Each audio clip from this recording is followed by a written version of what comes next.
Salut à tous, ravi de retrouver sur canalter.com pour évoquer le programme de ce samedi 11 juin. Quintet Plus sur les pontons de Paris-Vincennes, Quintet Plus de qualité, avec des trotteurs doués au départ, à commencer par notre favori dans ce prix de Quercy, le numéro 16 Aubryon du Gers, un cheval qui n'a cessé de se mettre en évidence au cours des dernières semaines. Il a d'ailleurs remporté 7 de ses 9 dernières sorties. Il reste sur un probant succès dans une étape du GNT, celle disputée à la Capelle le mois dernier. C'est un lauréat en puissance, un cheval très dur à l'effort. Je lui poserai dans cette épreuve le numéro 9 Anzi Deliar, lui aussi est au mieux, lui aussi a de la qualité. Il sera de nouveau déféré les 4 pieds. Notez également qu'il vient de trotter une 12-9 sur ce tracé à l'occasion de son dernier succès. Rien ne s'oppose ici à une confirmation. Attention également au 18 Viking Vabene, au 17 Indiejus, difficilement séparables. Ces chevaux ont terminé deuxième et troisième du prix du Crépuscule dernièrement, mais également premier, deuxième un peu plus tôt du prix du Gâtinais, c'était le 14 mai.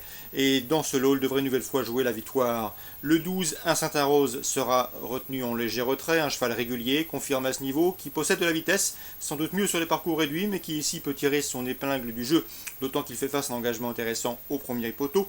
Le 2, Roybos, qui a également des références à faire valoir dans ce genre de tournoi, visera une place, tout comme le 5, Uccello Somoli, qui est passé des box de Sébastien Garato à ceux de Stéphane Meunier, et le numéro 15, Nefertiti Del Rio, toujours un gambe malgré le poids des ans, elle peut venir corser les rapports, d'autant qu'elle n'a plus à faire ses preuves en pareille compagnie.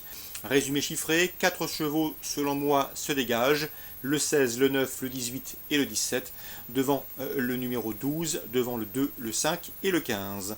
Dans la première, j'aime beaucoup le 104 Arius, un cheval qui avait gagné ce tracé avant de disqualifier après. Il a remis l'épreuve de sa sortie suivante en s'imposant à Pontchâteau. C'était tout récemment, il a gagné avec de la marge ce jour-là, à mon avis, s'il reste dans de bonnes allures. Il devrait pouvoir remettre le couvert, le 104 Arius des Douais. Dans la suivante, la deuxième, j'aime beaucoup les protégés de Laurent Claude Abrivard, à savoir le 207 Dragon d'Irak, mais également le 205 Dragon du Frêne, respectivement affichés premier et quatrième d'une épreuve de même facture le 7 mai. C'était sur cette piste et sur ce tracé de Vincennes. On leur associera le 206 Dioclès, qui s'était calé entre eux ce jour-là, ce même 7 mai. Donc 207, 205, deux choix prioritaires. On fait une nouvelle fois confiance également au 206 Dioclès, qui avait terminé deuxième de cette course référence. Dans la troisième, j'aime beaucoup un débutant sous la selle, le 312 Théodore Griff. Il fait l'objet de bruit favorable. Marcos Morgon, son entraîneur, n'est pas un homme à présenter ses chevaux outremontés pour faire de la figuration. Mieux vaut donc le suivre d'entrée de jeu, le 312 Théodore Griff. Dans le prix Louis Jariel, le temps fort de cette réunion, on assistera au retour à la compétition du champion Bold Eagle, le 509, pas revu depuis sa deuxième place, courant février dans le marathon Grand Prix de Paris. Il revient ici aux affaires avec de solides prétentions. Le cheval s'est d'ailleurs exercé récemment à Caen, c'était séduisant. Il devrait pouvoir jouer la victoire et réaffirmer pour ceux qui en doutent encore qu'il est bien le chef de file de sa promotion. Lui qui a ensuite comme objectif le prix René Balière, puis ensuite on le verra dans le prix Jockey ou encore dans le Critérium, c'est des 5 ans, son objectif avoué de l'année. Dans cette même cinquième course, on lui associera le 507 Bird Parker. Lui aussi fait partie des tout meilleurs de sa promotion. Il a remporté le prix des Ducs de Normandie et a ensuite fait sien le Harper Hanover récemment en Scandinavie. C'est lui qui peut également lui faire mordre la poussière, mais le cheval devra surtout s'élancer sur la bonne jambe, un cheval dur à l'effort, mais qui parfois a des mises en jambe à 4. Dans cette même épreuve, on fera également confiance pour les places au 502 Baltic Charm et au 506 Bolero Love, respectivement affichés premier et deuxième du prix Henri Lévesque, courant avril sur ce tracé, celui des 2175 mètres, celui qui nous intéresse. Dans la sixième, j'aime beaucoup le 604, c'est Calvin Borel, un cheval qui a toujours montré de la qualité à Vincennes, un petit peu spécial, pas à l'abri d'une faute, mais ensuite il est capable d'un bon dernier kilomètre, et à mon avis, il affronte ici ses aînés avec des prétentions, d'autant que le lot dans ses cordes, il doit pouvoir passer le poteau en tête, d'autant qu'il sera pieds nus, Calvin Borel. Résumé chiffré pour Vincennes. La première, le 104, s'il reste dans de bonnes allures. La deuxième, le 7, le 5, le 6. La troisième, 312, débutant ambitieux sous la selle. La cinquième, 509, 507. Pour les trios, on rajoute le 2 et le 6. Et la sixième, le 604. Concernant Feur en Réunion 3, Claude Bossy m'a fait part de sa confiance au sujet du 614 Carlita Pagello. Elle avait bien gagné à Paris-Île, s'est classée 3ème toujours à Paris dernièrement. Elle était en chaleur ce jour-là, ce qui relève sa performance. Elle est au mieux.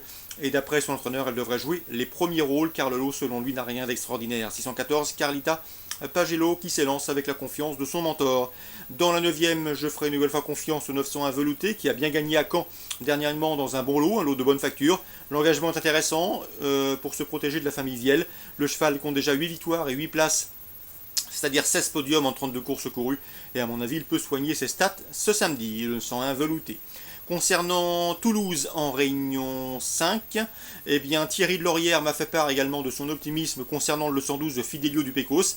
Le cheval reste sur une 4e place à Dax. Ce jour-là, il a été gêné à l'avant-dernière haie par un cheval qui s'est accidenté devant lui. Ce jour-là, il aurait pris la 2e place sans ses déboires. Ici, pour ses débuts sur le steeple, il devrait pouvoir jouer les premiers rôles. Le 212, Fidelio du Pecos, Thierry de Laurière est confiant. Dans cette épreuve, il redoute surtout le 211 Bambadal, présenté par Guillaume Macaire. J'aime également beaucoup le Broujastoul 205 qui avait remporté cette course en 2013. Sachez également qu'on a au départ le 208 Vino de Bellevue qui lui a terminé 2e de cette épreuve en 2014. Donc résumé chiffré pour la 2e, Toulouse Réunion 5. 212, 211, 205 et 208 pour d'éventuels couplets. Dans la 3e, Thierry de Laurière est confiant que le 306 Derby de la Garde. Le cheval a débuté victorieusement et ce avec la manière. C'est un cheval qui a du galop, un cheval qu'il estime et qui devrait pouvoir répéter. Selon lui, il faudra surtout devancer les protégés de Didier Guillemin, le 305 Massalis et le 303 Maelena. Des chevaux qui ont également bien fait à l'occasion de leur premier pas public et qui ont un peu de métier. 306, 305 et 303. Concernant la 6e, Olivier Trigodet, l'homme de confiance de l'écurie Bernard, m'a toujours dit le plus grand bien du 602 Al Mumtaz Monlo. Le cheval lui a donné raison en s'imposant avec la manière à Toulouse récemment. Ils en escomptent ici une logique confirmation. Donc pour Toulouse, Réunion 5, la 2e 12, 11, 5, 8, la 3e 6, 5 et 3, et la 6e le 602. Voilà pour les infos de ce samedi 11 juin. Bon jeu à tous, rendez-vous demain pour une nouvelle émission.